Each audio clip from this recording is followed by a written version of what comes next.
Soyez le bienvenu, fidèles téléspectateurs. Une fois de plus, c'est votre rendez-vous ici sur la chaîne de la maman nationale, la CSS Télévision, les reflets de tout un peuple, une chaîne au service de sa population. Ici, chaque mercredi, vous êtes sans ignorer, il y a un casting respecté avec Monsieur Papi Lokaka, lui qui est au cadre du PPRD, parti cher à Joseph Kabila Kabange. Selon plusieurs sources, Kabila va revenir comme candidat président de la République.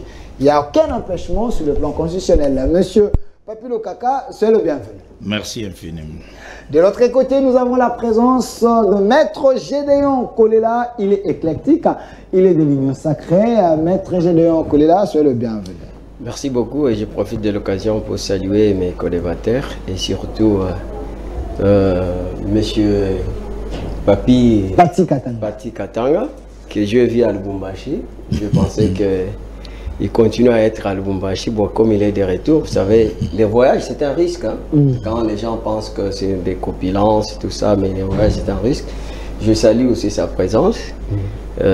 Voilà, vous aussi, je vous remercie pour cette marque de confiance et de considération. Merci, Maître Gédéon Kolela. La fois passée, vous étiez venu en retard. Aujourd'hui, quand même, vous êtes venu à temps.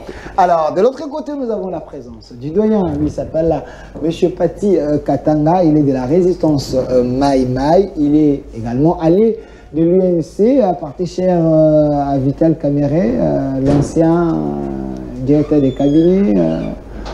Il était président de l'Assemblée nationale. Il a été beaucoup pour ce pays. Monsieur Papi Katanga, soyez le bienvenu.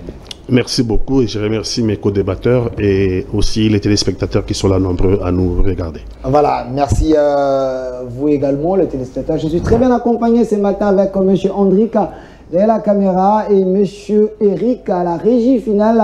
Monsieur Rigen, l'homme de la rigueur, il est là avec nous. C'est parti. Cette émission, la rediffusion c'est à 22h, mais c'est chaque jour à partir de 11h, rediffusion 22h. Avec mes invités aujourd'hui, nous allons tenter de décrypter les grandes lignes d'actualité, mais l'actualité reste dominée dans des secteurs. D'abord, il y a eu l'enrôlement et le processus électoral qui semble ne pas mettre d'accord plusieurs partis politiques. On en parle sur ces plateaux. Est-ce l'enrôlement avait réussi ou soit Kadima a échoué déjà dès ses débuts, parce qu'il y a ceux qui pensent que les machines plébiscitées ou soit chantées par la CENI, par l'ESPER, ces machines bloquent à tout moment. On n'arrive même pas à enrôler, même pas 20 personnes. On en parle sur ces plateaux avec mes invités aussi. Il y a l'infiltration qui semble prendre place en République démocratique du Congo. Hier, vous avez suivi le vice-ministre de l'Intérieur qui a dénoncé des Rwandais ici en RDC, s'est camouflé sous une forme d'une ONG pour infiltrer et chercher à faire du mal aux Congolais et aux institutions en complicité avec certains généraux de notre armée. On va en parler sur ces plateaux, mais avant ça, deux questions principales, c'est ça. Mais avant ça, il y a quand même une question biscuit, mais j'estime que c'est important. Nous sommes à la fin de l'année, il y a quand même des fêtes, il y a des mamans qui se bousculent au marché, on devrait quand même placer un mot. Alors, je préfère commencer par M. Papi Katanga, qui est allé de l'UNC, parce que vous avez également des ministres au sein du gouvernement. M. Papi Katanga, à la fin de l'année, les gens s'attendaient au peuple d'abord, mais ce n'est pas le cas, parce qu'apparemment, tout est difficile, tout est cher. Les gens commencent même à réclamer Kabila, sous votre gestion. Merci beaucoup. Je viens de Lubumbashi où j'ai été invité au congrès de l'ensemble de Moïse Katumbi et en tant que républicain, j'ai répondu positivement à l'invitation. Je demeure néanmoins allié de l'UNC et soutien indéfectible de Félix-Antoine Tshisekedi au pouvoir parce que je suis moi-même étiéno-tshisekediste. J'ai suivi dans les réseaux sociaux, les gens ont dit Papi Katanga a traversé, vous avez trahi. Est-ce que vous avez la bénédiction de Vital Kamere pour y aller? Bon, commençons par les débuts. Papi Katanga a trahi, d'abord il a trahi qui? Et puis il a traversé pour aller où? Je suis congolais, je suis Maïmaï, je suis Etieno Tshisekediste, allié de l'UNC. J'ai répondu à une invitation parce que je pense que c'est nécessaire aussi d'entendre les sons qui sont dissonants. Lorsqu'il a déclaré sa candidature sur France 24, Moïse Katumbi a placé les débats très haut. Il a dit, je veux sauver le peuple congolais. Sauver. Je veux sauver le peuple congolais. Vous le croyez? Non, attendez, laissez-moi. Continue. C'est sa déclaration, je reprends ce qu'il a dit dans sa déclaration. Pas de problème. On peut ne pas être d'accord, mais ça c'est de notoriété publique. Je suis candidat à l'élection présidentielle parce que je veux sauver le peuple congolais. Deuxièmement, il dit, j'ai une vision. Je vais créer les emplois, je vais faire la réforme de l'armée, je vais m'occuper du social du Congolais. Troisièmement, il dit, au revoir à l'union sacrée. Il a posé les débats très haut. Ça veut dire que c'est à ce niveau-là qu'il faut les rencontrer. C'est à ce niveau-là qu'il faut les rencontrer. Moi, je pense que Félix Antoine Tshisekedi a un bilan. Moïse Katumbi dit qu'il a un bilan. Donc c'est un combat bilan contre bilan, c'est un combat vision contre vision. Bilan d'un gouverneur et bilan d'un chef de l'État. Lui, il dit qu'il a un bilan. C'est lui. Vous n'allez pas lui contester. C'est là il a été 8 ans gouverneur du Katanga. Il dit qu'il a un bilan. Les débats doivent être hauts. Les débats, ce n'est pas les débats des insultes. Je ne suis pas de l'école des insultes. Ça veut dire que Moïse Katumbi, il faut les rencontrer dans l'escarcelle où il place les débats. Et ce débat doit être projet contre projet, c'est-à-dire vision contre vision. Ce débat doit être aussi bilan contre bilan. C'est à ce niveau-là qu'il faut les rencontrer. Ce n'est pas dans les insultes. Ça ne nous amènera à rien, les insultes. Et donc, je suis allé l'entendre. Il a décliné dans son congrès sa vision. J'ai suivi et j'ai dit, c'est enrichissant. C'est normal, en tant que parti politique, chef de parti politique, je dois l'entendre pour dire dans mon camp, voilà sa vision, voilà son bilan, et comment nous pouvons rencontrer Moïse Katumbi dans ce débat qu'il a posé. Quand on dit que vous étiez invité dans la messe noire contre les intérêts de la République, Pati Katanga dit qu'il faut élever les débats. Katumbi a placé les débats très haut. Donc, ceux qui peuvent penser que je suis dans la messe noire, c'est ceux qui n'ont pas combattu pour ce pays. Si j'enlève mes habits, j'ai des stigmates. Moi, le Congo, j'ai combattu pour. Moi, le Congo, j'ai pris les risques pour qu'il soit le Congo aujourd'hui. Je ne suis pas dans le messe noire la nuit pour chercher comment vendre mon pays. J'ai combattu pour qu'il garde sa souveraineté, son indépendance et son intégrité territoriale. Et donc aujourd'hui, on ne va pas m'accuser par ceux-là. Par ceux-là qui hier étaient avec les régimes passés. Par ceux-là, hier, ils étaient dans les salons UP en train de se la couler douce. Et qui aujourd'hui, ce régime-là ayant échoué, nous ont rejoints et nous ont amené les lacunes de leur propre régime. La photo de Katumbi, s'il vous plaît. Donc, je m'en moque. Si on dit que j'étais dans le messe noire, moi, j'ai pris les risques pour que le Congo soit le Congo dans sa configuration actuelle. Monsieur Pati et je continue d'en prendre. Vous n'avez pas répondu à ma question. Oui. Monsieur Pati Katanga, vous êtes de l'Union sacrée. Katumbi dit, le peuple est en détresse. Tout est au rouge. Je vous ai posé la question. Comme l'Union sacrée, nous sommes à la fin de l'année. Quelle est l'analyse faites-vous sur le plan social? Parce que les mamans aujourd'hui dans les marchés voient l'enfer dans leurs assiettes. Le bilan, dans un bilan, vous avez toujours l'actif et vous avez le passif. C'est ça le bilan. Vous avez l'actif, ça veut dire ce qui a marché, et vous avez le passif, ce qui n'a pas bien marché ou ce qui a échoué.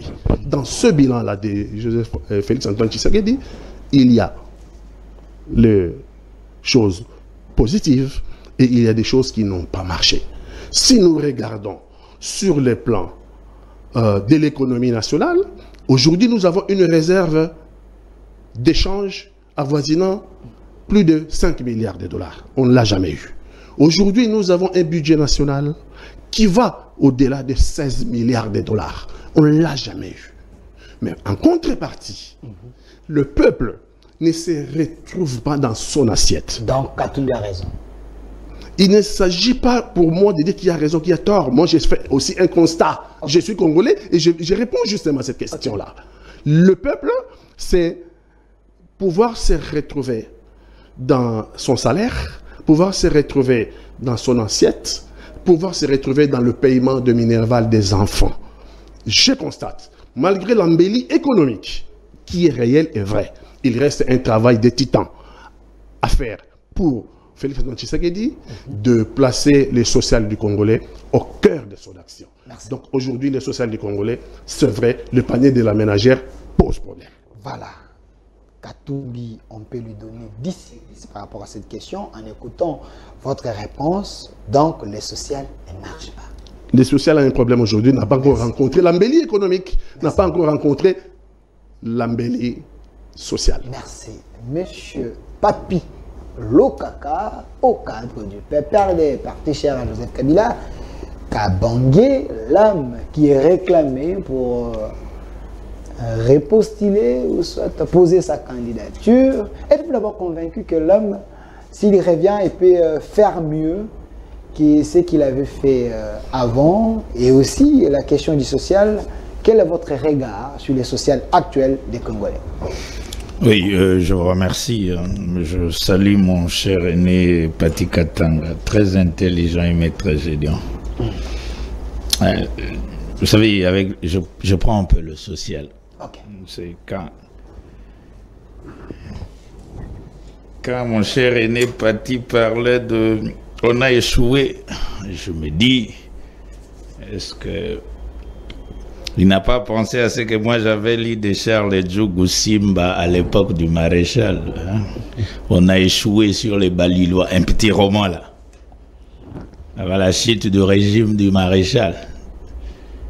Je crois que il faut relever ces défis, hein, de manière générale. Relever le défi de la requalification ou de la refondation de l'État congolais. Parce que la synthèse, c'est ça. Nous sommes en train de concourir nos efforts, nos peines. C'est que mon cher Pati n'a pas dit qu'il était... Il fait partie des révolutionnaires. Okay. Très brillant aussi. Et l'engagement révolutionnaire n'était rien d'autre que créer une classe moyenne. C'est ce qui parle panier de la ménagère. Réduire l'écart de la pauvreté. Ça, c'est la lutte noble pour un technicien, un politicien. Tout ce que nous sommes en train de faire, c'est être bien. Il n'y a aucun régime politique plus suspect et plus supérieur. Il n'y a aucun système politique plus complexe et plus moderne si et seulement s'il y a satisfaction des besoins de la collectivité. Donc vous pouvez mettre le présidentialisme, le parlementaire, le tout. C'est beau. C'est très beau. Avec des députés, des sénateurs, des ministres, un chef de l'État, tout. Mais s'il n'y a pas satisfaction des besoins de la collectivité, c'est-à-dire les gens auxquels vous êtes en train de dire et de crier tout haut que nous sommes vos représentants ou vos dirigeants, s'il n'y a pas satisfaction des besoins de ce peuple, tout système, tout régime, peu importe la beauté, ne donne pas son gain de cause. C'est ce qui est. Mon cher René Pati est en train de dire. Et les gens se battent pour qu'il y ait réduction de la pauvreté. C'est ça la lutte noble, hein, pour les gens conscients. Alors, mélangez ce que vous avez dit sur le président honoraire. Moi, je crois que le président Kabila a enseigné les gens lors de notre passation civile ici, devant Dieu les hommes, le président de la République démocratique du Congo, et il en a répété à Kingakati quand il avait reçu tous les hauts cadres du FCC, que le chef de l'État actuel de la République démocratique du Congo s'appelle Son Excellence Félix Antoine Tshisekedi Tshilombo, président de la République et chef de l'État, auquel les Congolais Ce n'est pas un secret. Doit respecter. C'est lui le père de la nation. Alors, il a fait un symbolisme au Parlement avec son passant de sénateur. C'est pour démontrer qu'il est sénateur à vie. Il est acteur politique, ancien chef de l'État. Et j'insiste, je suis républicain.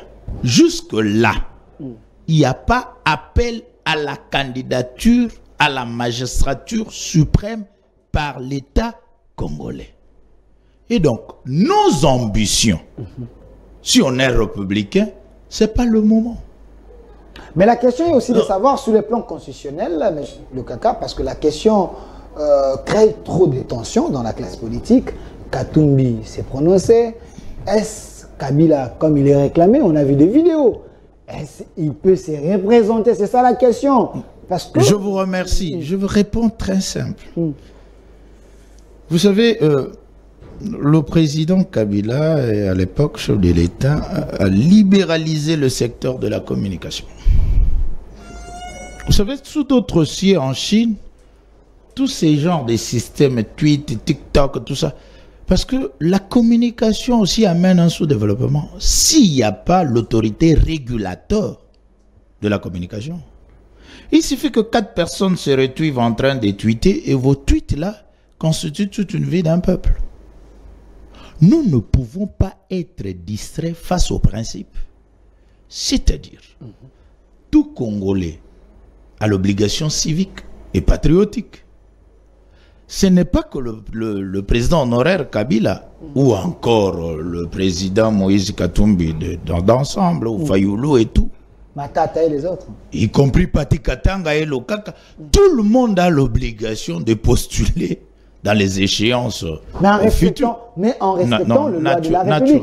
Est-ce notre constitution qui a 229 articles, il y a une porte ouverte que le président qui a à faire des mandats peut revenir comme candidat président de la République ou il reste sénateur à vie? Non, c'est comme ça. J'arrive dans cette question claire pour élever l'équivoque de la pauvreté psychologique. Ok. Et des débats qui naturellement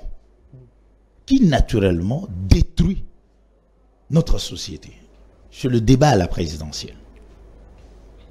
C'est ces débats-là, au lieu de penser, comme l'a dit cher René Pati, au lieu de penser au social, nous pouvons nous engager pendant 6 mois, nos débats à la télé, pour discuter que Kabila va revenir, Moïse Katumbi serait président.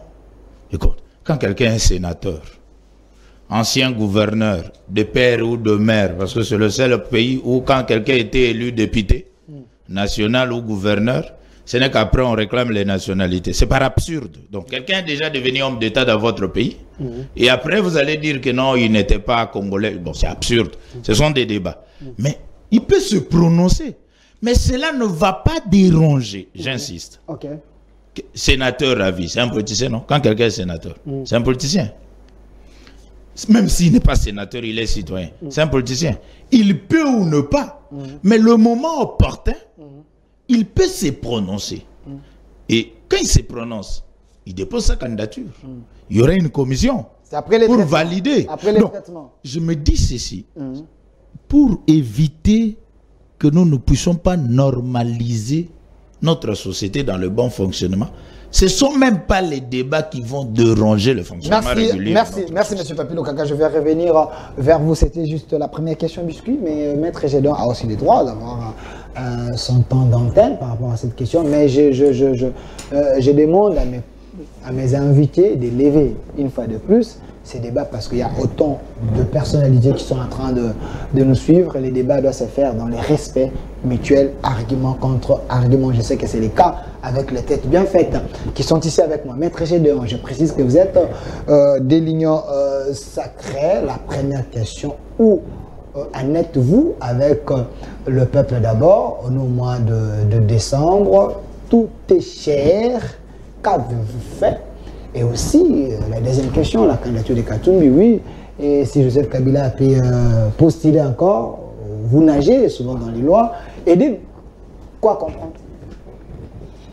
D'abord, je vous remercie et puis je remercie les interventions de mes deux prédécesseurs. Vous voyez que tout le monde porte les gants quand il s'agit de certaines questions qui peuvent déranger certaines aspirations et sentiments, et, si je dois me répéter ici, sensibles ainsi. Pourquoi? Parce que chaque chose a son temps. Effectivement, je rejoins ma voix à ce qu'il dit, mais cela ne nous empêche pas de griffer les mots. Parce que, vous savez, la politique n'est pas normative comme les droits. Vous savez, je parle sous réserve des politologues, parce que c'est une science qui est dynamique, qui s'adapte à certaines règles. Mais ces règles-là, pour nous, nous disons, les termes droit, pris au sens objectif, désignent l'ensemble de règles de conduite. Sous autres si on parle de l'ensemble des règles de bonne conduite. C'est-à-dire que la morale, c'est pourquoi le développement moral a une grande place ou encore une place prépondérante dans la vie politique, dans la vie sociale, économique et culturelle. Et socialement, les règles sont socialement édictées et sanctionnées. Ce sont des lois, des règlements, des jurisprudences qui s'imposent à toute personne ou bien à tout membre qui est de la communauté. Donc on ne peut pas penser que on ne peut pas penser qu'il y a une activité qui peut escamoter les règles de droit. Non, nous sommes tous soumis aux règles de droit. Donc c'est ça le plus important. Et c'est ça même l'état de droit. L'état de droit, ce n'est pas la justice. Parce que je vois les gens qui résument l'état de droit juste au niveau des cours et tribunaux ou encore de ses pouvoirs judiciaires. Non. L'état de droit, c'est aussi les droits à l'éducation. Donc, c'est pour ça que vous voyez que la gratuité vient supprimer les entraves pour la mise en œuvre de l'éducation pour tous. Parce qu'il n'y a pas un autre moyen de valoriser la société que passer par les leviers de l'éducation. Et c'est aussi ce qui permet qu'il y ait le partage équitable de la richesse. Donc, il faut faire très attention. Mais, vous avez posé la question, vous savez, si vous suivez, M. Katanga, quand même, il a dit, même mon prédécesseur de tout à l'heure, au fait, l'objectif ultime d'un pouvoir politique, c'est les concepts, c'est les changements sociaux.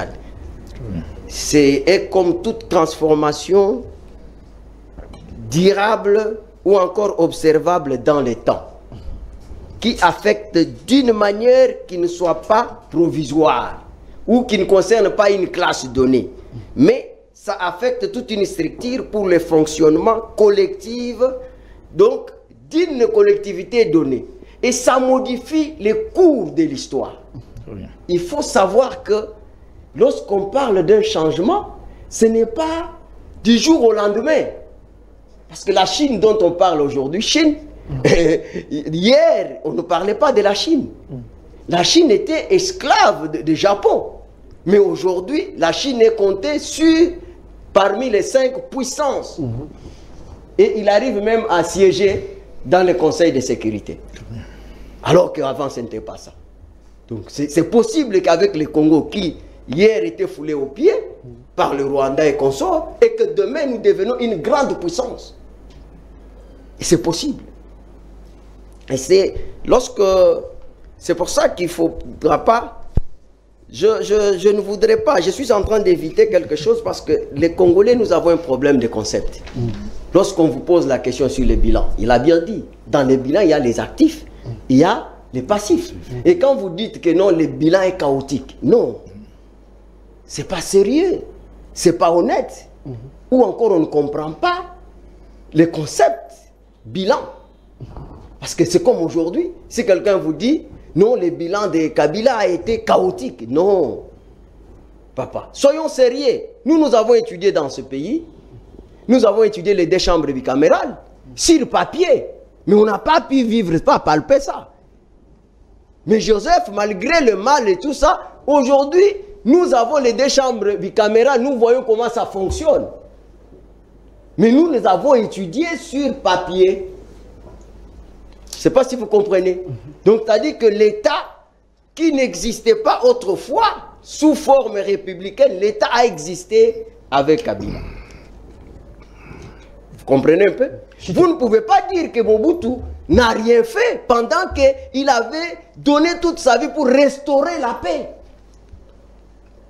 Et ne dites pas que aujourd'hui, les social ne va pas, alors que pour qu'on ait les changements sociaux que nous voulons ou l'amélioration des conditions de vie, on doit commencer par les construire, les colonnes vertébrales. Comment on construit les colonnes? Mais comme Pati Katanga a dit, de ces côtés-là, il y a encore de pépins, parce que la manière que le Congolais attendait les sociales et la manière que ça se présente aujourd'hui, même le chef de l'État lui-même, je me rappelle, dans le congrès 2020, il avait dit que les sociales posent encore problème. Mais jusque-là, je n'ai pas contredit non, je vous dénonce. Et je n'ai pas aussi montré que je suis pour lui. Ok. Donc il faut savoir relativiser. Il vous reste 2 minutes. Non, il n'y a pas de problème. Le problème, c'est bien parler bien. Ce n'est pas le problème de prendre 2 minutes.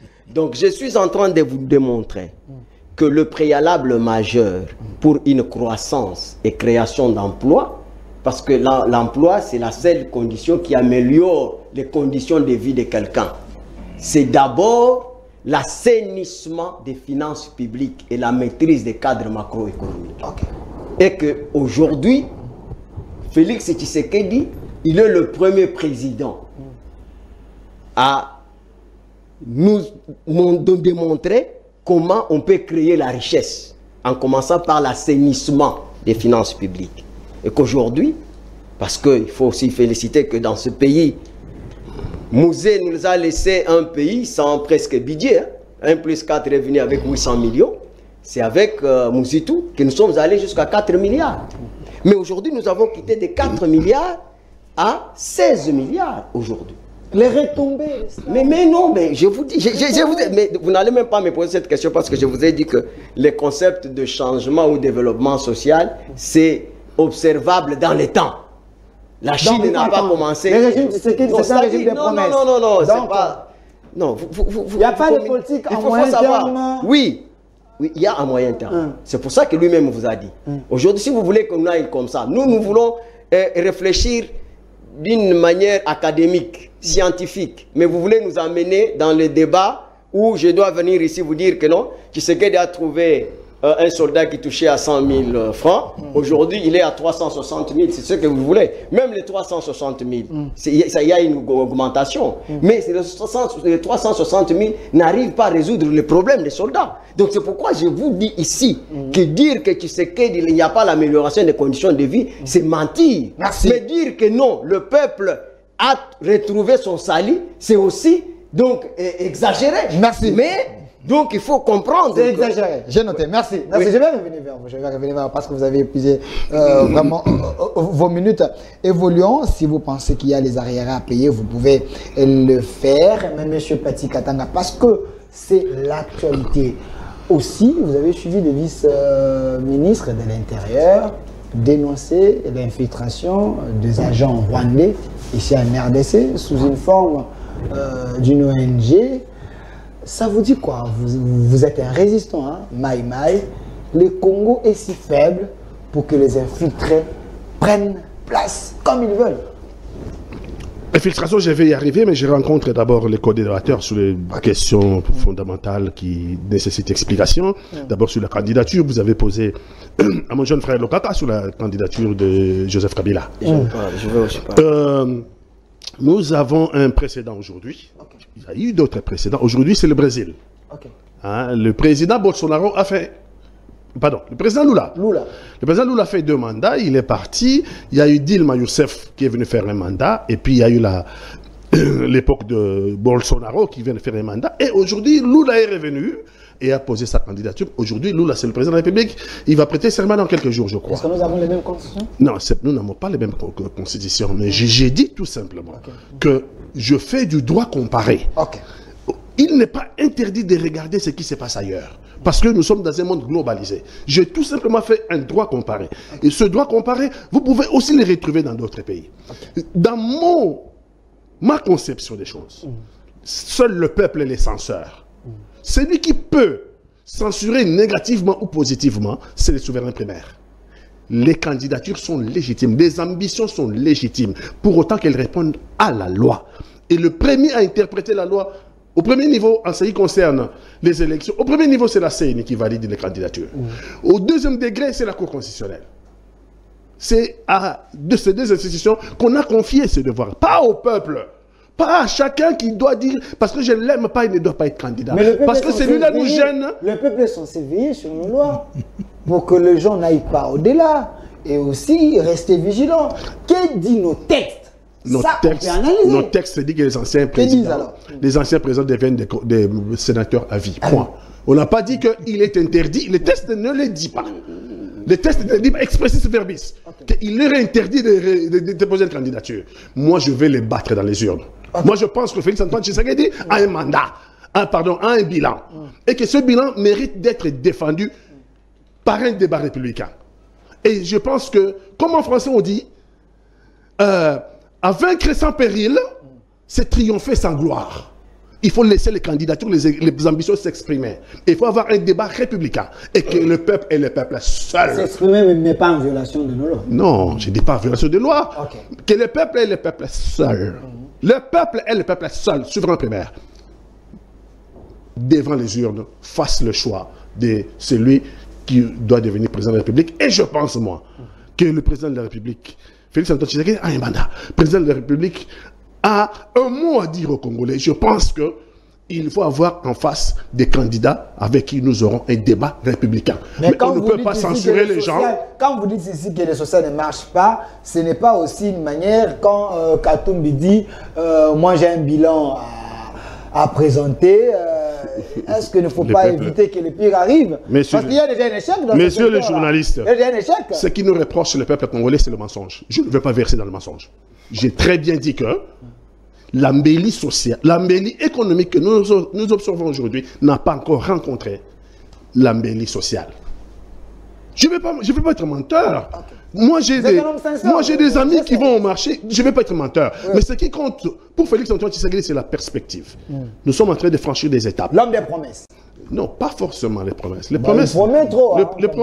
Les promesses. S'il vous plaît. S'il vous plaît, vous aurez votre temps de parole. Soyez pas pressé.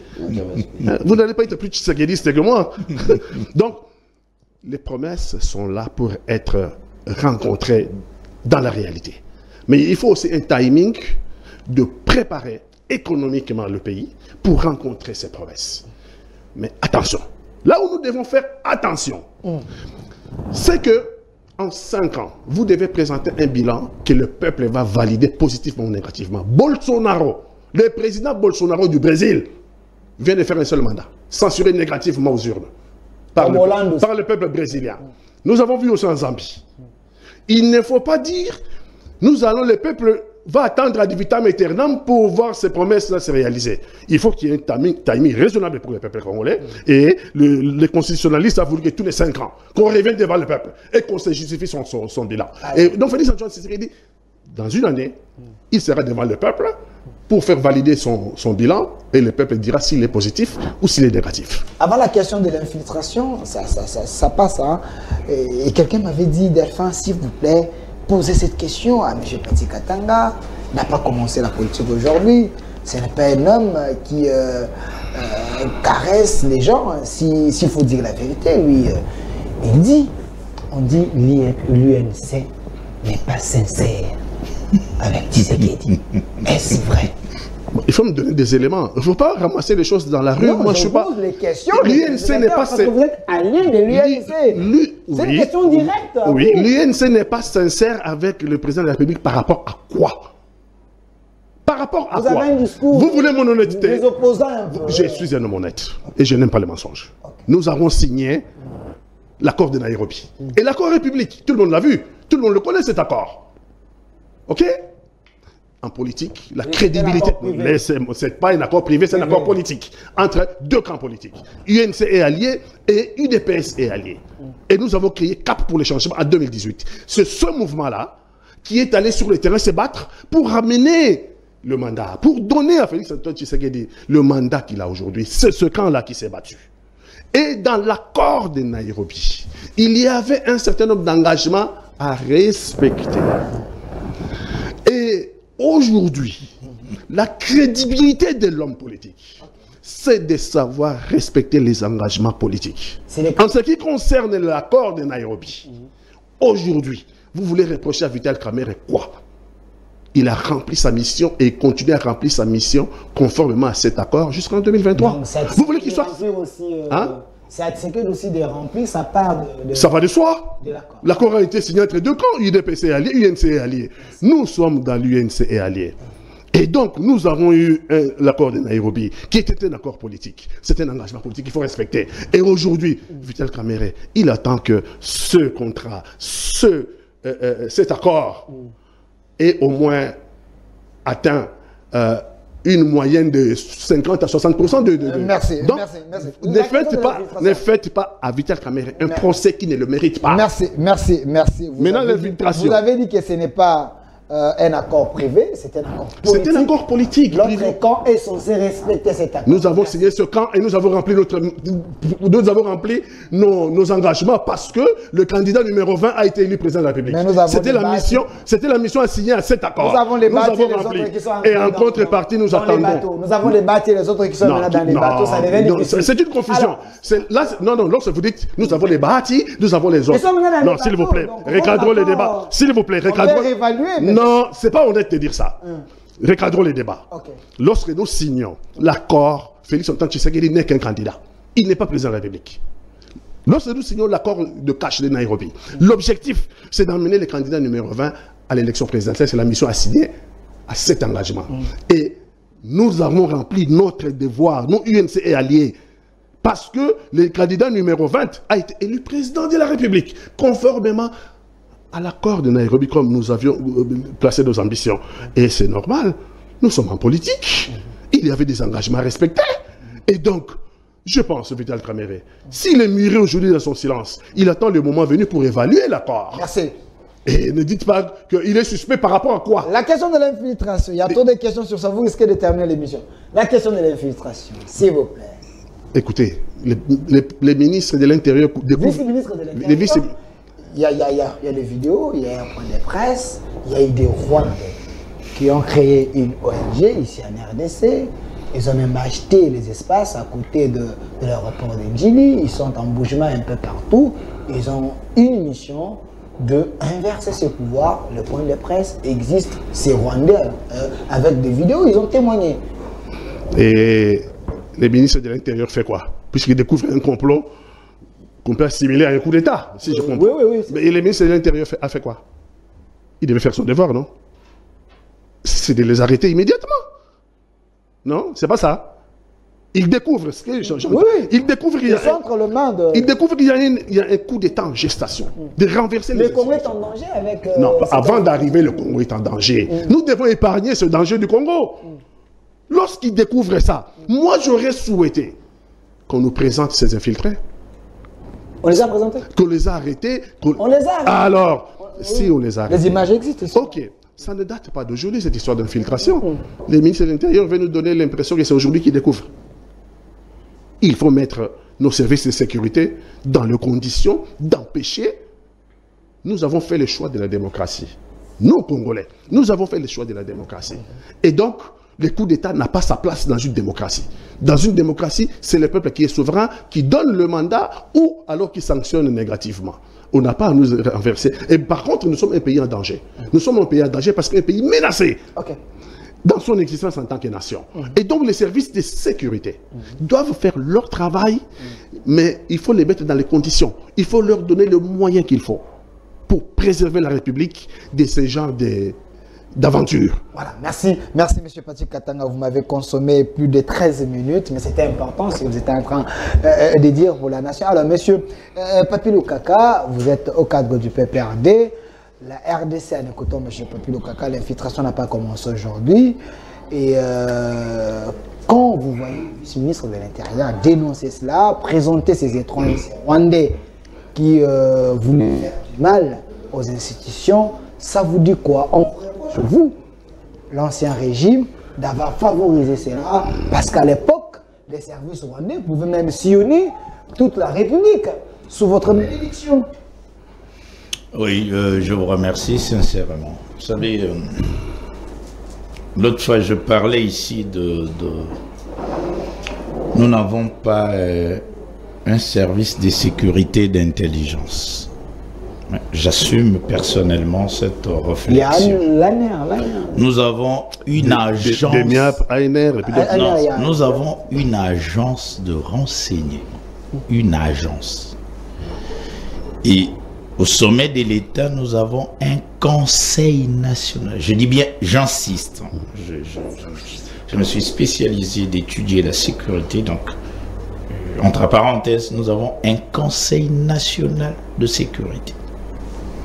Nous manquons, l'État congolais manque un service national d'intelligence et de sécurité. J'insiste. Ok. Parce que ce service doit avoir un serveur central. Service d'intelligence. À la différence de l'agence et du conseil. On appelle ça le centre de sécurité.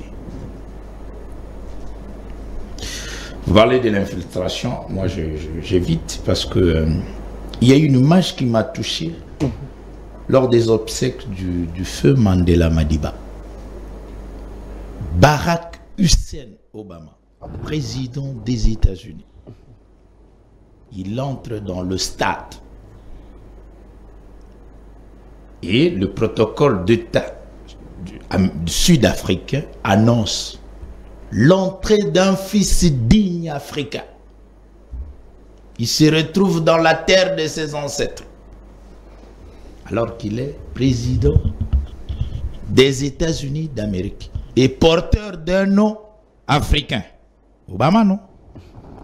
Les Américains, si c'était un Congolais, comme ça, c'est du...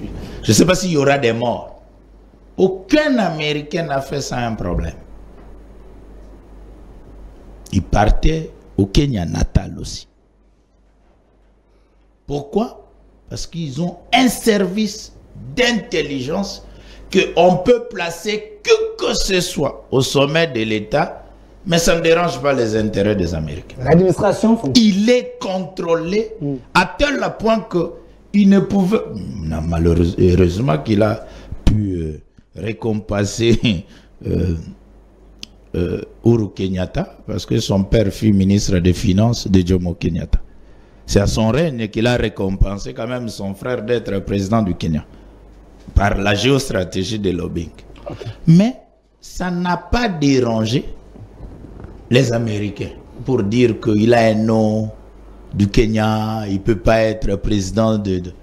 Je crois que c'est de là où je parle, infiltration et du Rwanda. Personnellement, il faut spiritualiser la question du Rwanda, du Congo. Il faut spiritualiser la dimension Rwanda-Congo. Il faut mettre ça à une allure de la France et l'Allemagne. En tout cas, en 1950, si le président français de 1950 avec le chancelier allemand pouvait se mettre coude à coude comme Macron et Angela faisaient, je crois qu'il devrait avoir des morts. L'Allemagne et la France. 60 ans après, ils sont des alliés. Donc nous, avec le Rwanda, naturellement, nous allons surmonter cette question. Que vous le vouliez ou pas, en amont comme en aval. Ce n'est pas que le Rwanda, le Burundi, l'Ouganda, le Congo-Brazzaville, l'Angola, la Zambie. Donc, ce sont des questions hautement stratégiques avec un service de sécurité et d'intelligence. Vous parlez de l'infiltration en 1963. Le HR, avec la Croix-Rouge, a fait entrer dans les Massissi 30 000 réfugiés sans terre. Il y a des archives de la Croix-Rouge. avant 63, dans les plantations de palmeraie, partout au Congo, à Ouachi, à l'équateur, chez moi, de Verboteka, il y a des gens qu'on a transplantés. Ici au Bandundu, partout il y avait les éveillas. Partout il y avait des usines de palmerie. Au Katanga, une partie au Kasaï, au Congo central. Il y a des archives pour les chercheurs qu'un mouvement de 10 000 personnes. Bon, n'allez pas ça. Quand il y a eu des problèmes, un passe à 1, un passe à 2, on avait donné aux réfugiés. Les réfugiés angolais ont pris Ndjili. À l'époque, Ndjili a été distribué pour des réfugiés angolais auxquels je m'abuse, je m'excuse, ils sont quinois, ils s'appellent Ndjilois aussi. À Mongafula. On a de problèmes sérieux de transplantation, de déplacement. Alors, ce sont des questions de société que quand vous avez un centre de sécurité qui étudie le mouvement en 1960, il y a eu 10 000 hommes. En 1920, il y a eu 30 000 hommes. Qui sont ces hommes qui sont entrés comme réfugiés? Mais non. Est-ce qu'ils sont obligés de prendre une nationalité collective? Ou une nationalité.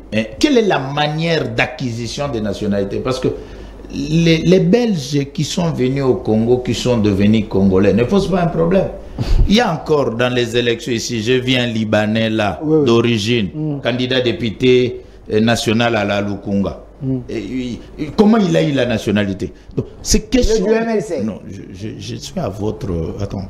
C'est très sensible. Ok, une minute. Pour éviter. Alors, infiltration maintenant. C'est le service de sécurité. Et est-ce que, moi je me demande, parce que j'avais un problème ici, je ne sais pas si c'est l'infiltration ou la sécurité d'État. Je pose un problème sur PTPT 57, où la nuit vous vous réveillez le matin, une bande armée déloge les gens, et puis il y a le groupe Sosimex et Safrimex qui sont là-bas, et ça passe aux yeux de tout le monde. Est-ce qu'il faut parler de l'infiltration parce que ça s'est fait à Kinshasa? C'est un problème de sécurité. Le ministre de l'Intérieur, on en a écrit, on en a fait l'auditorat général. C'est un problème de sécurité. Quand tu demandes à quelqu'un, donc, à un moment donné, est-ce que le ministre peut se plaindre? Est-ce que c'est au ministre? Parce que dans la décentralisation, vous avez le bourgmestre, il peut arrêter. Vous avez le gouverneur de la ville. C'est dans la décentralisation. Et quel est le rôle du ministre national de l'Intérieur? Vous avez des agents commis au niveau de la division par stratification du travail. Je crois que c'est l'orthodoxie de la gestion de la cité. Le département de l'État, c'est-à-dire l'Intérieur, c'est un département de sécurité. Ce département n'a pas l'amabilité de dénoncer, c'est d'agir. Merci. Donc, il ne dénonce pas l'infiltration. D'ailleurs, c'est grave. Mais on le service constate. Et puis, on n'arrête pas l'individu déclaré rwandais. Attention. On arrête l'infiltré qui serait des origines rwandaises. Attention. Merci. Parce que c'est lui qui commet l'acte. Est-ce qu'il commet un acte officiel de l'État rwandais? Merci. Ou il commet un acte individuel conformément à un mouvement terroriste? Donc il y a une nuance à faire. Alors, il faut orienter nos déclarations. C'est ça aussi la force de notre État. Merci. Quand vous avez des gens au sommet, ils déclarent des choses qui vont entrer en contradiction avec la communauté internationale, c'est un problème. Merci, monsieur Papi Lukaka, parce que je suis le vice-premier ministre qui dit ce Rwandais était même en intelligence avec certains généraux ici, capitaines et autres. Donc, il y a un problème très sérieux. Maître Gédéon Kolela, vous êtes au déliement sacré. Quoi faire pour lutter contre l'infiltration et assainir l'espace congolais? Bon, sans vouloir me verser dans l'optimisme excessif, je dois reconnaître que nous avons des faiblesses, certes, en ce qui concerne l'État d'une manière générale, parce que lorsqu'on parle de l'État, on parle des services de l'État. Et les services de l'État, c'est d'abord la sécurité. C'est la sécurité, c'est la justice, la santé, l'éducation et l'information. En même temps, j'encourage le travail qui a été fait. Parce qu'ici, il y a eu des dénonciations, pas seulement des dénonciations. On nous a présenté des personnes qui voulaient orchestrer un coup. Et puis, on nous a dit, les enquêtes continuent. Il y a certains noms qu'on n'a pas voulu citer. Alors, mais on a comparé les décors qui est en train d'être plantés à ce que nous avons vécu autrefois avec la mort du président Avijan Imana, comment il s'appelle encore, du Rwanda. Oui, et puis l'autre de Burundi.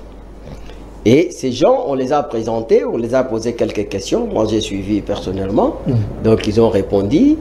Et les problèmes de l'infiltration ou de l'espionnage, dans tous les pays, ça s'est fait. Lors des élections entre Trump et Hillary Clinton, il y a eu des espionnages et que la Russie a espionné les États-Unis. Donc, ce sont des choses qui arrivent. Nous sommes dans la vie, il y a des choses qui arrivent toujours. L'espionnage, ça fait partie de l'infraction que les services de sécurité recherchent. Donc, ils sont créés pour ça. Mais maintenant, je ne sais pas, c'est à Lukaka de nous expliquer parce que c'est le problème ici des termes, des concepts ou les contenus des concepts. Parce que lorsqu'on parle d'une agence nationale de sécurité, cette agence, je pense que tant que les services de l'État, il y a des agents de l'État. Il y a les fonctionnaires de l'État qui travaillent. Il y a agence nationale au niveau de la présidence, qui est la cité. Donc, il y a toujours, il y a des MIAP que M. Papi Katanga a dit. Mais pour moi, je me dis, il n'y a pas l'ensemble sans les éléments. Et il n'y a pas des éléments sans l'ensemble. Et tous ces services ensemble, on appelle service de sécurité. Bon, alors, moi, ce qui manque un peu ici chez nous, que j'ai toujours constaté, c'est la surveillance mutuelle. Je vis ça au niveau de l'Afrique du Sud. Okay. Donc, pour arriver à la surveillance mutuelle, c'est-à-dire qu'il faut reconnaître le droit des terres. Il y a des personnes qui ont le droit des terres. Donc, je pense que M. Katanga, tel qu'il est là, chez lui, il a une terre. Que même s'il arrive la nuit, on sait que c'est les fils de terre, vous connaissez, même si c'est ceux qui ne les connaissaient pas. Je pense que c'est ça. Même les fils de terre, on connaît. C'est-à-dire que ces gens-là, ils sont mis, ils sont aussi tout le temps consultés, ou bien ils jouent aussi le rôle de la sécurité. Ils informent que nous avons réussi de visiter. Nous avons vu des gens qui nous n'avons pas l'habitude de voir. Donc vous comprenez, il y a les systèmes de surveillance mutuelle. Et si vous arrivez, ça se fait aussi même en prison, c'est-à-dire qu'il y a un prisonnier qui contrôle l'autre, donc qui contrôle l'autre. Et c'est comme ça que nous aussi, nous devons avoir ces surveillances mutuelles. Mais pour en avoir, il faut reconnaître à une agglomération un droit de propriété. Donc chacun a une propriété.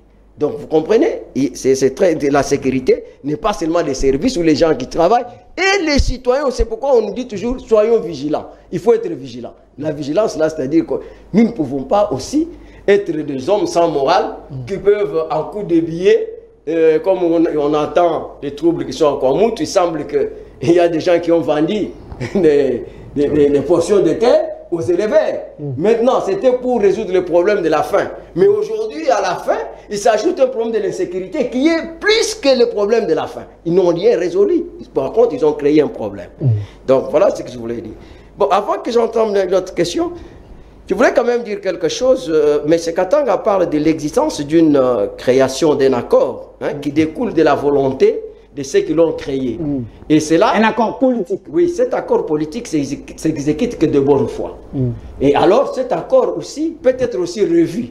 Pourquoi? Parce que dans cet accord, on il n'y a avait pas dit... de contraintes sur le plan constitutionnel. Non, j'ai dit, ici, il y a une accord différence. politique. C'est pour ça, il est très intelligent. Il a dit que c'était un accord politique. Ok.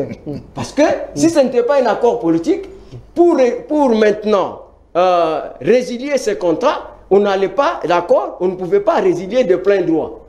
Il faudra la résiliation. La résiliation, c'est-à-dire que ce sont des cours des tribunaux qui constatent qu'il y a une partie de signataires de cet accord qui n'ont pas respecté leurs obligations. Alors que ce n'est pas le cas parce qu'il s'agit d'exécution de bonne foi. Parce qu'il s'agit d'exécution de bonne foi. Okay. Est-ce que cet accord ici a été parfaitement exécuté? C'est vrai que Tshisekedi a été président de la République. Mais Kamere n'est pas devenu Premier ministre. Pourquoi?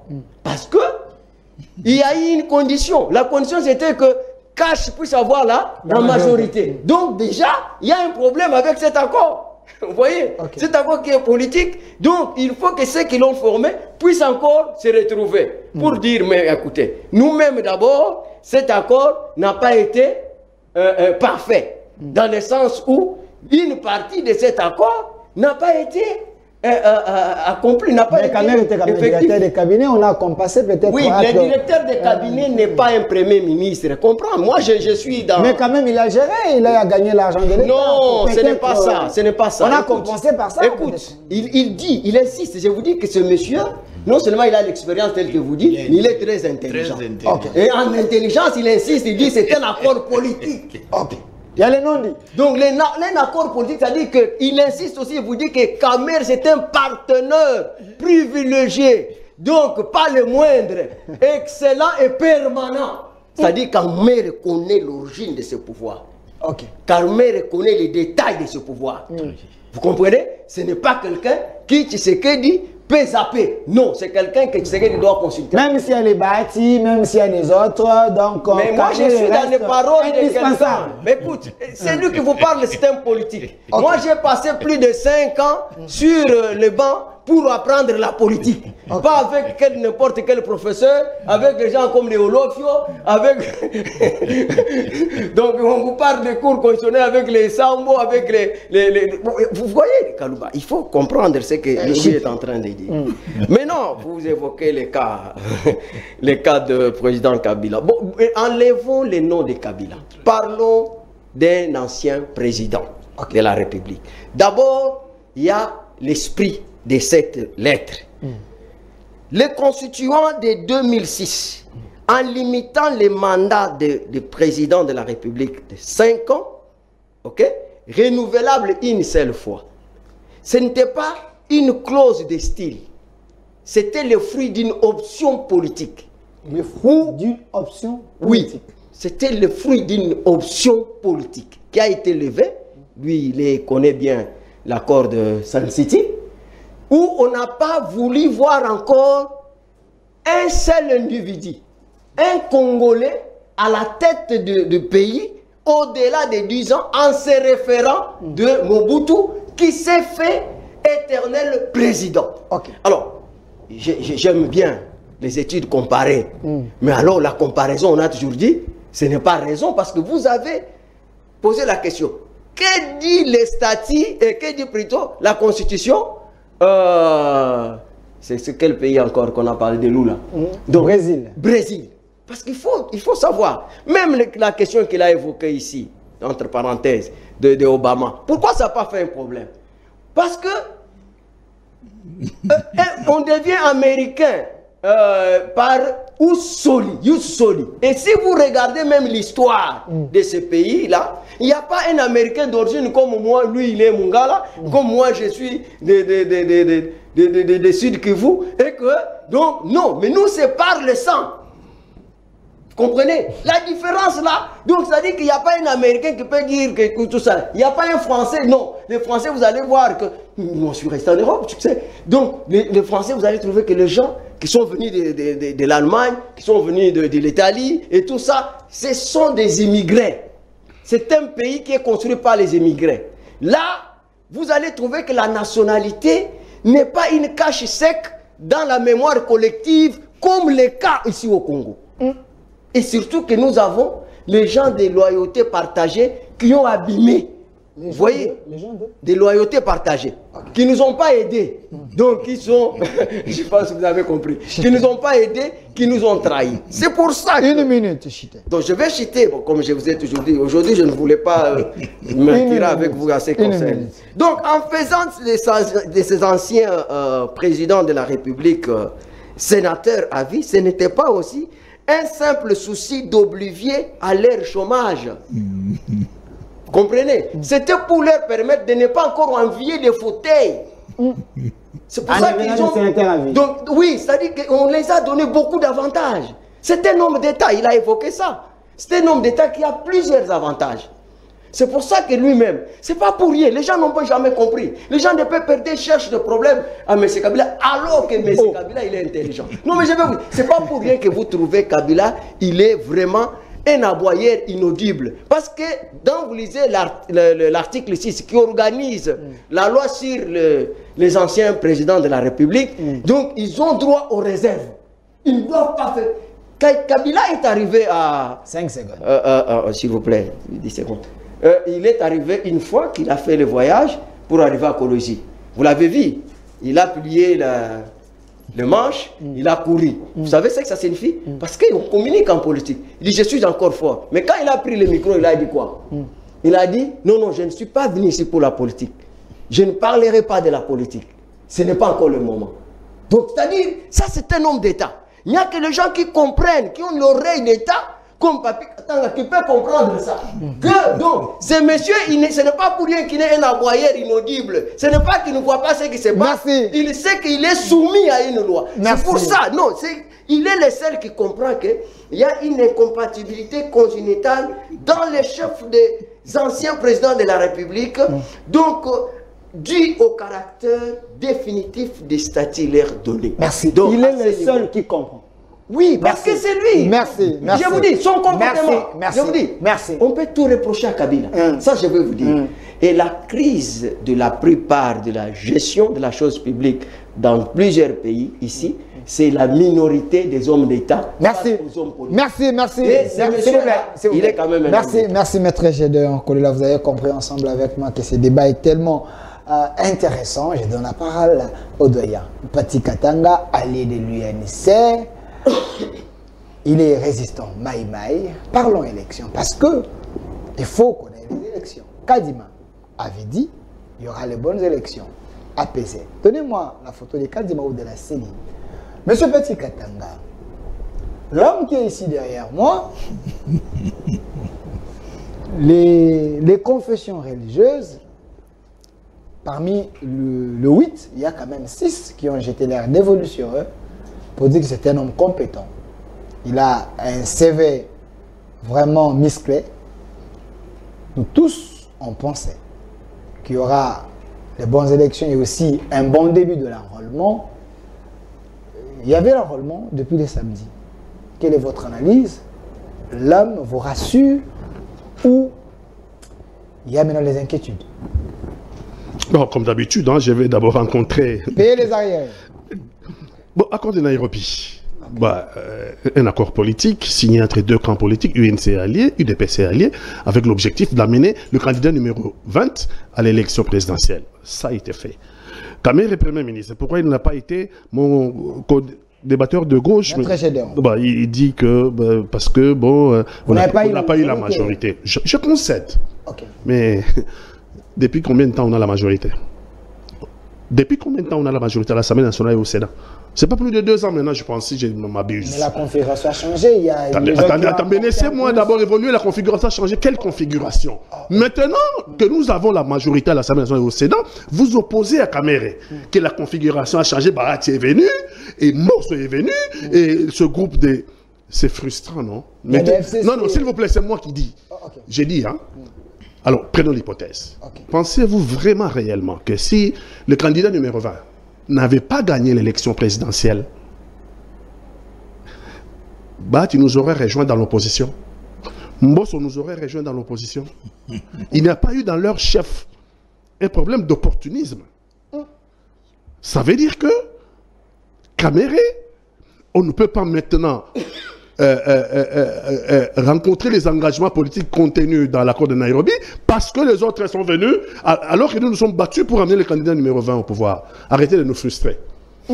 Arrêtez la frustration, parce que c'est ça qui vous amène à dire, on dit que l'UNC n'est pas clair. On dit que l'UNC et ses alliés ne sont pas clairs. Arrêtez les frustrations. Arrêtez de nous frustrer jusque-là. Ils sont venus nous rejoindre, nous sommes d'accord. Mais notre droit originel, d'avoir travaillé pour amener le candidat numéro 20 au pouvoir, personne ne peut nous l'enlever. Si vous voulez nous enlever notre droit dans cet accord, parce que les autres sont venus, j'ai dit que vous faites fausse route. Pas vous, j'ai dit à nos Alors les efforts des autres, il faut minimiser cela parce que... Non, je ne minimise rien. Pour avoir mais vous avez quand même des gens dans le gouvernement. Si on n'avait pas eu de président de la République... Vous avez des gens dans le gouvernement. Non, attendez. Si Kamere n'est pas... Ce n'est pas ça l'accord de Nairobi. Je parle de l'accord de Nairobi. Vous parlez d'autre chose. Ok. Ce n'est pas ça l'accord de Nairobi. Donc, nous constatons que il y a un problème dans le respect des engagements politiques contenus dans l'accord de Nairobi. Et dire ça, moi, allié de l'UNC, c'est mon droit. Parce que je suis co-signateur de cet accord, par mon chef qui est Vital Kamerhe. Okay. Et maintenant, bon, candidature de JKK. Moi, les juristes, c'est le problème d'interprétation. J'aime pas trop. Moi, j'aime bien les analyses politiques. Pas de problème. Parce que les juristes, c'est le problème d'interprétation. Chacun y va de son interprétation. Ouais, ouais. Il y a un principe généralement admis, ce qui n'est pas interdit est permis. Ok. Ce qui n'est pas interdit est un principe de droit sacré. Okay. Ce qui n'est pas interdit est permis. Évidemment, à chacun maintenant de dire tout ce qui est permis n'est pas forcément nécessaire. De dire que je renonce pas. Okay. Il n'y a rien d'expressis verbis dans la Constitution qui dit qu'un ancien président ne peut pas postuler après 5 ans de mandat. Donc moi, je n'ai jamais été kabiliste, vous le savez. Donc je ne suis pas en train ici de plaider pour la candidature de Joseph Kabila. Je suis en train de plaider pour une société apaisée. Mais vous êtes où? Je ne veux pas une société qui exclut les autres. Alors, M. Patikata, aidez-nous. Et par rapport à votre expérience, vous étiez quand même au dialogue. Vous connaissez peut-être l'esprit de la Constitution. Quand Maître Gédéon dit c'était juste pour éviter qu'on ait un président éternel comme Mobutu qui a fait 30 ans. C'était limiter les mandats pour que les autres... Non seulement je connais l'esprit et j'ai aussi les annales. J'ai les annales. Okay. Mais le problème de droit, c'est que ce qui est écrit, ce qui n'est pas écrit, reste dans l'esprit. Mais lorsqu'il faut interpréter devant un tribunal, on interprète ce qui est écrit. Ce qui est légal. Alors ce qui n'est pas interdit en droit, ce qui n'est pas interdit est permis. Maintenant, libre à chacun de constater que tout ce qui est permis n'est pas nécessaire. Voilà, l'homme qui est ici derrière vous. L'homme qui est derrière nous, les débats... L'homme des CV est logique. Oui, mais le débat est derrière nous. Aujourd'hui, le train a déjà avancé. Ok. Le train a avancé. Parce que nous avons des contraintes constitutionnelles qu'il faut respecter. Ça veut dire qu'il faut organiser les élections dans les délais constitutionnels. Ce qui est regrettable pour l'opposition, c'est que lorsque ce débat a eu lieu au Parlement, l'opposition a séché. L'opposition n'a pas voulu participer. J'aurais souhaité, moi, un républicain, que l'opposition soit là pour apporter la contradiction. Même si la majorité allait voter. Mais au moins l'opposition allait dire, nous avons dit ça et vous n'avez pas voulu nous suivre. Aujourd'hui, nous voulons en même moment avoir les élections dans les délais constitutionnels et au même moment, nous demandons le consensus politique. Ok. Bon, il faut choisir. Hein. Vouloir une chose et son contraire. Oui. Si on veut le consensus politique, alors ne parlons plus des élections dans les délais constitutionnels. Recherchons les consensus. Si nous voulons un consensus politique, ça veut dire que nous sortons de la Constitution. Parce que les lois se font au Parlement. Du côté de ce monsieur qui est là, nous constatons qu'il y a des problèmes. Il y a des problèmes. Il y a des problèmes? Depuis qu'on a commencé l'enrôlement, il y a des problèmes de kits et tout. Moi, je pense que ces problèmes peuvent être surmontés. Si nous avons tous la volonté d'avoir les élections dans les délais constitutionnels. Le processus est humain. Et le problème de l'homme, c'est son imperfection. Personne n'est parfait. Je pense qu'il doit prendre en compte les reproches qu'on a en train de faire. On dit que c'est des contraintes majeures qui peuvent plomber même la crédibilité de ces élections. Mais tout à fait. Donc il doit aussi apporter des solutions majeures pour ne pas plomber le processus parce que ce serait dangereux pour le Congo. Ça plongerait notre pays dans le vide. Nous sommes déjà un pays menacé et nous sommes un pays fragile. Et imaginez un instant que si nous avons maintenant des dirigeants à la tête de notre pays qui n'ont aucune légitimité populaire, ça va plonger encore d'autres pays. Regardez, même Kagame commence à nous dire, le président de la République, hein, en 2018 n'avait pas été élu. Même lui commence à faire la recherche de la vérité des livres de Kagame. Alors que nous avons notre faillure nationale pour faire ce travail. Donc ça veut dire qu'il faut aujourd'hui à la tête de notre pays quelqu'un revêtu d'une légitimité populaire incontestable parce que nous sommes un pays fragile. Merci. Nous avons besoin de quelqu'un qui parle au nom du peuple congolais. Voilà pourquoi il faut les élections dans les délais constitutionnels. Et cet homme-là que vous montrez a les devoirs impérieux. A les devoirs impérieux de corriger, en tout cas, les failles majeures que nous constatons maintenant. Merci. En y apportant des solutions majeures. Merci. Nous voulons des solutions majeures. Monsieur Papi Lukaka, je me rappelle, il y avait même les confessions religieuses qui étaient venues vous voir au sein du PPRD. Vous avez pris part avec Chadar et les autres. C'était pour préparer les élections, l'enrôlement et autres. Êtes-vous convaincu qu'il y aura les élections dans les délais, malgré les petites contraintes, mais quand même ça peut aller? Oui, je vous remercie. Je crois que il s'est passé un temps dans mon pays que les acteurs politiques s'entêtent uniquement quand ils sont au pouvoir. S'entêtent. Parce que vous savez, quand vous êtes au pouvoir, on chante Yo Leki Bango, Yo Kaka, après Yo Mutazate. Alors, ce spectacle politique-là. Kabila désir, Totondi Hotel. Ouais, Totondi. Non, ce spectacle-là, quand tu légitimes tout autour de toi ça, les questions majeures des sociétés t'échappent. Hein, c'est comme ça que vous avez le réseau mafieux. C'est ces réseaux-là qui t'alimentent quand tu es au pouvoir. Et quand tu n'es pas au pouvoir, on t'arrache des maisons. Tes biens ont des problèmes. Donc, nos acteurs politiques s'arracinent avec des réseaux mafieux. Quand ils sont au pouvoir, ils sont en train de vous bercer, caresser. Quand tu quittes, tu auras un problème de procès. Observez ça, des biens. Parce que ces réseaux-là a fait de toi un homme puissant pendant le pouvoir. Vous voulez dire quoi clairement? Et quand tu vas quitter, tu vas les subir. Les biens mal acquis.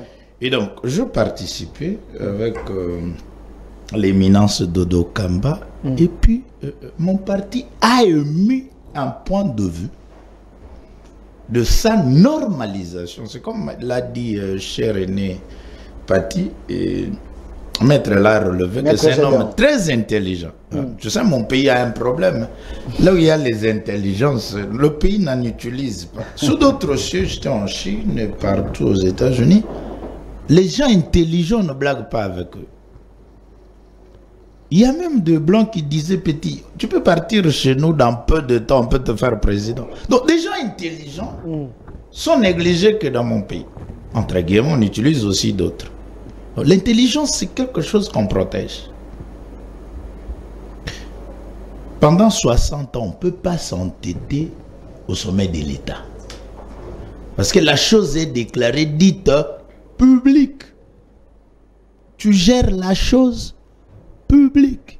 Moyennant un mandat, il a cité le professeur Olofio Belolo, mais paix à son âme, il définissait la démocratie comme une organisation de gestion d'une société auquel on délègue quelqu'un moyennant un mandat renouvelable une fois, point.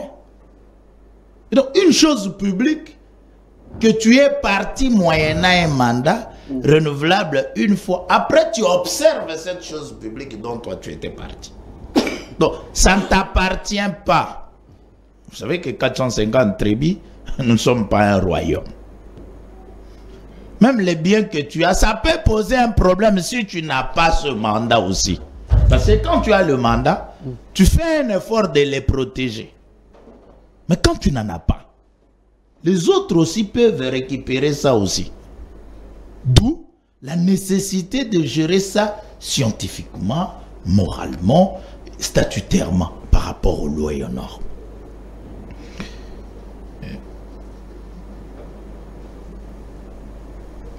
M. Pati Katanga a dit l'opposition n'a pas participé. Il s'agit de nous.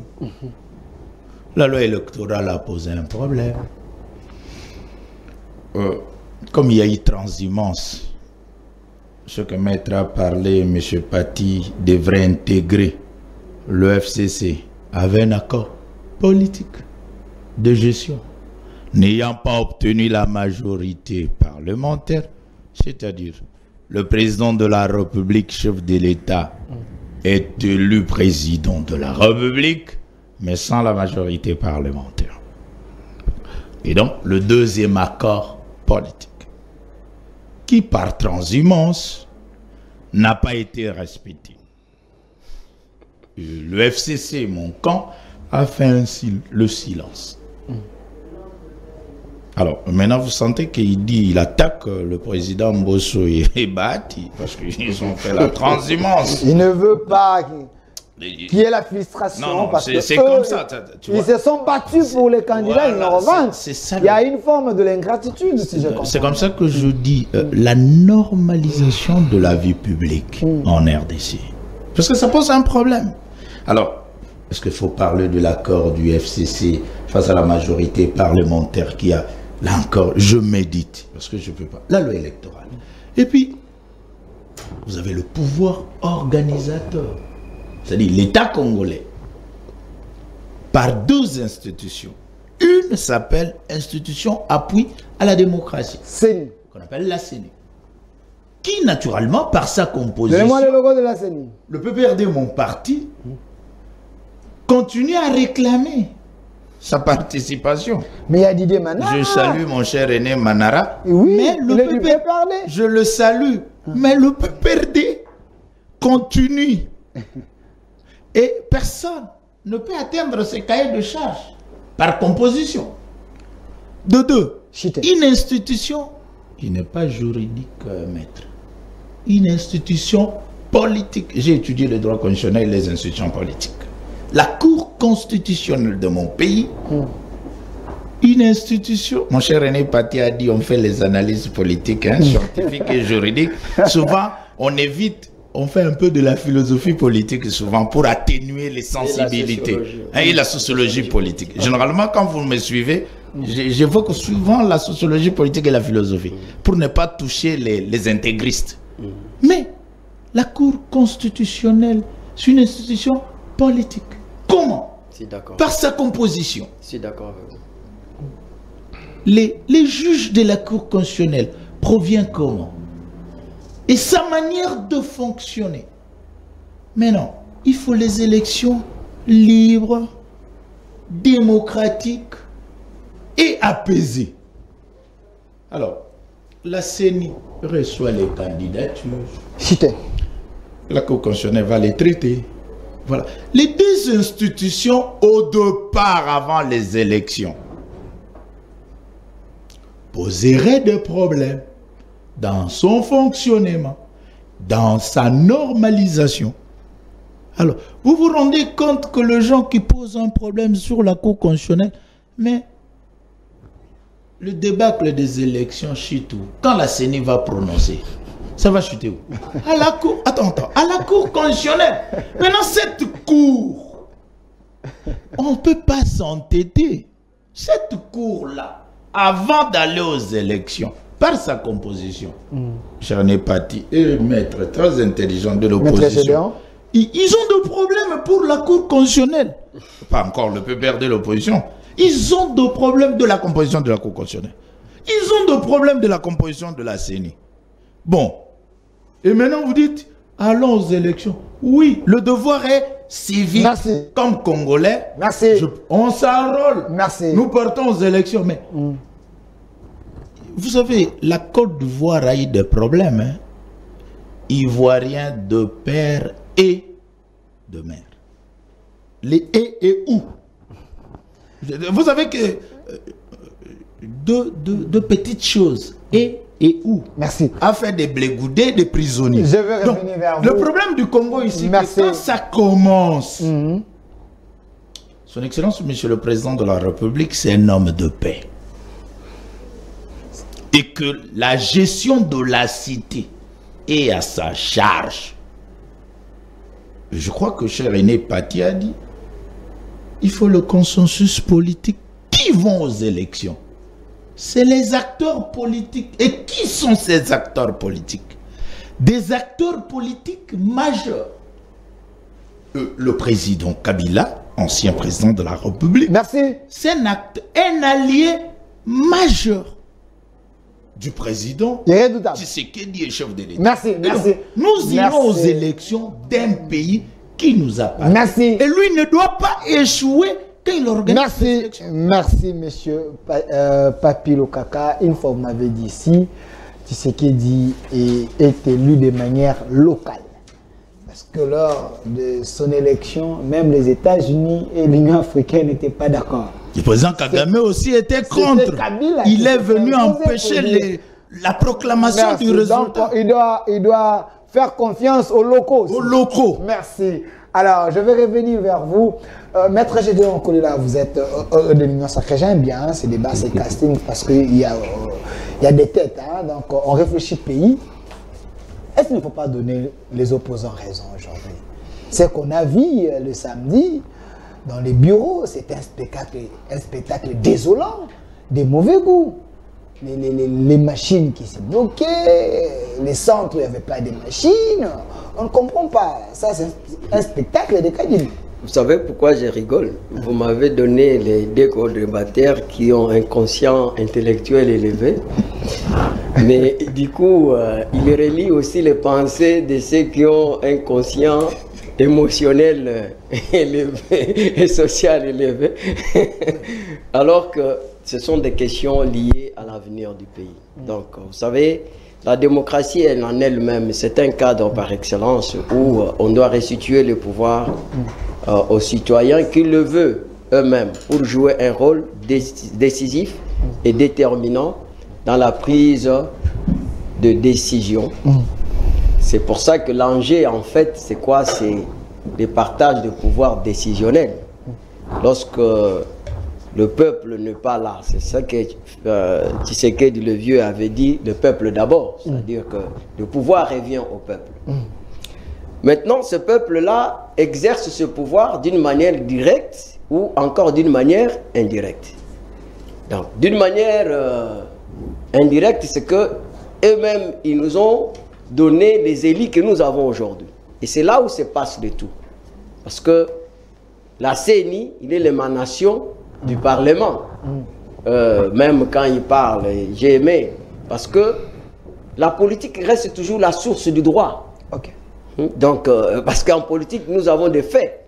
Et quand il vous parle que la Cour constitutionnelle, c'est une cour politique. J'ai salué parce que la plupart des gens, quand ils vous disent « Non, mais la Cour constitutionnelle est devenue politisée. » Mais depuis quand c'est politisé? Depuis quand ce n'était pas politisé? Parce qu'il n'y a que des juges qui sont de magistrats de carrière. Les restes sont des politiques. Vous voulez qu'un politique qui a été envoyé pour la politique puisse exercer son activité en tant que juridique alors qu'il n'est pas juridique. Mais ça, c'est la chanson de Faïlou et de Devos Kitoko. Non, c'est pour ça que je vous dis que parfois, la gestion de la chose publique souffre parce qu'il y a la minorité des hommes d'État face aux hommes politiques. Donc, c'est même ce qu'ils disent aujourd'hui. J'ai suivi la déclaration. Vous savez, qu'est-ce que vous demande? La déclaration des trois leaders que je respecte beaucoup, Matata, Fayoulou et puis Mukwege. Je me suis même posé la question depuis quand Mukwege est devenu encore un politicien. Ce qu'il vous demande là, c'est quoi? C'est le refondement total des institutions. Donc il vous dit qu'il faut revoir la Cour constitutionnelle. C'est-à-dire qu'ils sont en train de mettre en cause les institutions de la République. Donc, et Papi, il a dit ça ici, qu'il le regrette pour l'opposition. Là, ils ont parlé une même chose, mais mon ami là-bas, il a pris la dose de sa famille politique. Alors que les débats devraient se passer où? Donc le débat était là. Le peuple perdait. Il nous avait montré de la première fois que c'était une opposition républicaine. Parce qu'ils ont dit, nous acceptons que nous sommes l'opposition minorité. Vous les avez trahis. Attends, ils ont même participé au débat pour accepter la clé de répartition. Maintenant, c'est le moment d'envoyer les délégués qui n'ont pas parlé le même langage. Maintenant, écoute, nous avons une loi qui est un piège. Nous avons une loi qui est un piège. Il dit qu'il suffit que quelqu'un puisse se dire qu'il est de l'opposition. Hein? Parce qu'il s'oppose là. Même moi, si aujourd'hui je déclare que je suis de l'opposition, rien ne m'empêche pour que quand ils ne vont pas envoyer quelqu'un, je puisse dire non, non, moi je suis de l'opposition. Non, mais il y a l'opposition parlementaire et extra-parlementaire. De quelle opposition qui est censée être dans le bureau de la CENI? Mais c'est que je vous dis que Mananga, c'est Manara. Il est venu d'où? Il est de l'opposition, non? Est-ce que l'opposition n'est pas représentée dans le bureau de président Bosso? Une opposition débauchée. Donc, non, c'est lui. Pas avec la bénédiction. Non, la maman là qui fait des cheveux là, de votre parti. Colette Chomba. C'était Colette Chomba. Il n'est pas débauché. Je sais pas, il est débauché. Non, non, il est. Alors, je vous dis que l'opposition est représentée. Et je les avais salués parce qu'ils ont fait l'acte. Lui, je savais, avant il disait que l'opposition c'est diabolique. Alors je voulais qu'il me dise aujourd'hui s'il est devenu sorcier. Parce que ici il est devenu satanique. Parce que l'opposition c'est pour la beauté. Alors maintenant regardez, eux-mêmes ils sont complices. 5 secondes. Pour dire qu'ils ne vont pas envoyer quelqu'un. Donc c'est ça, il a des problèmes. Donc tel que tout ça s'est passé là-bas. C'est pourquoi lui il a regretté et dit pourquoi il ne va pas participer. Ce sont eux qui nous donnaient la leçon de dire que la politique de la chaise vide ne paye pas. Maintenant ils ont brillé parce qu'ils veulent avoir l'air juge là-bas. Merci. Non, je vais finir. 5 secondes, je vous donne le mot de la fin. Je vais finir quand même, peut-être. Écoute, vous avez parlé des Kadima, avant que je chute pour mon ami de droite. Vous savez, la notoriété dans un domaine ne confère pas une omniscience. Ce n'est pas du fait que Kadima est technique et qu'ils ne peuvent pas y avoir des ratés, mon frère. Il n'y a jamais eu une œuvre parfaite. Très bien. Donc, nous sommes au début. Rassurer. Non, nous sommes au début. Écoute, le problème aussi, c'est que c'est nous-mêmes aussi. Parce que quand il faut envoyer les gens, c'est un problème de quoi? Les gens là, les bureautiques et tout ça, il faut envoyer les gens qui savent au moins jouer ça rapidement et tout ça. Parfois, j'envoie mon onclerette, mon encrenette, tout ça, c'est ce qui complique là-bas. C'est la première fois que je vois cette machine-là. Alors, maintenant, pour finir, mon grand frère que je respecte beaucoup pour votre intelligence. Mais ici, vous avez vous-même évoqué, il s'agit ici d'un accord sigmatique parfait, mais qui n'était pas qui allait être parfait, mais qui n'était pas parfait. C'était imparfait parce qu'il y a une disposition qui n'a pas été accomplie. Et que lui, il vous dit, il vous oppose maintenant pour dire, c'est FCC. Alors, même les FCC là, parce que c'est ça le problème. Et ils sont politiques. Quand la politique entre par la porte, le droit sort par la fenêtre. Comment les choses se sont faites? Donc, eux-mêmes se sont dribblés avec Tshisekedi. Pour Tshisekedi, qu'on n'a pas donné l'occasion de choisir le Premier ministre au sein, ils vont se rencontrer dans le jardin de Kingakati, Kabound et le professeur, pour dire que non, nous avons trouvé que la majorité, c'est FCC. Donc, au lieu de se faire au sein du Parlement. Merci. Pourquoi? Merci. Malheureusement, on me fait signe, il nous reste 2 minutes, mais je vais demander 1 minute. Je vous donne 1 minute pour le mot de la fin. Le doyen Pati Katanga, regardez la caméra, que le peuple retienne quoi? L'UNC va présenter un candidat en 2023 parce que Katumbi l'a déjà fait. Quelle est la conclusion? Mais d'abord, je ne suis pas membre de l'UNC, je suis allié, je suis chef de parti et allié à l'UNC. Donc si la question c'est l'UNC... C'est votre autorité morale. Oui. Okay. Va-t-il présenter la candidature? Oui. Pour l'instant, nous allons évaluer les accords de Nairobi en 2023. Les accords de Nairobi ont été signés pour 5 ans. En 2018, 5 ans, ça serait en 2023. Donc, nous allons, les moments venus, évaluer avec Vital Kamerhe pour voir quel sera le chemin à suivre dans les 5 ans à venir. Donc, qu'ils prennent leur mal en patience, nous ne sommes pas encore en 2023. Ce que je vais dire aux Congolais ici, c'est que nous sommes un pays fragile. Nous sommes un pays fragile, menacé dans son existence en tant que nation.